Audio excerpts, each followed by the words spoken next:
On April 4th, 2011, at approximately 7:45 p.m., I stepped on stage to perform stand-up comedy for the very first time.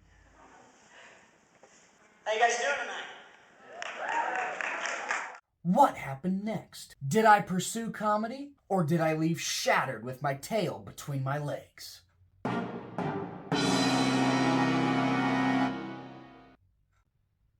I pursued comedy.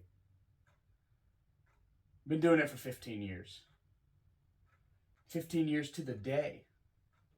Yep. The only job I ever wanted was to be in entertainment. I started at 5 years old. I was an Elvis impersonator. That sort of fell away as I came of age.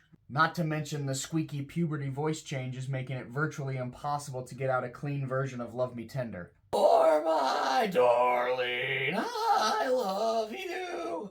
I've been surrounded by comedy my entire life. My dad did stand-up in the 80s and 90s and hung it up in 1996. Let's see, 1996 was 30 years ago, and I turned 30 this year. Oh, Nothing kills a comedy career like me. From the Laurel and Hardy movies my grandpa showed me to my dad's Steve Martin records, and all the other countless pieces of comedy content that was absorbed by my young brain, comedy has always been a major part of my life. I'm not really sure what made me want to do stand-up. I was just obsessed, I guess. So I was given permission to perform at the intermission of my 8th grade play, and I guess it went well enough for me to want to do it again. You know, it really didn't matter to me how my first show went. All that mattered was that I did it. Then I was a comedian. I was too young to perform in bars or comedy clubs, so I did hundreds of coffee house open mic nights. Then I turned 21 and I hit the road and started booking my own shows. I didn't know what I was doing, but I've only ever known how to do things my way. It's very easy to get caught up in what other people are doing and their successes, but the only thing I ever wanted was to be a road comic. And I am fortunate enough to be surrounded by the people in my life who allow me to do that.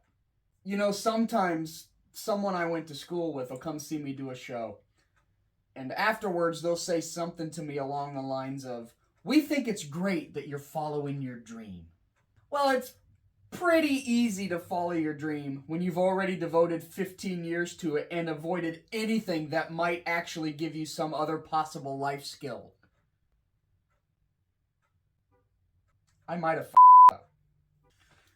Oh.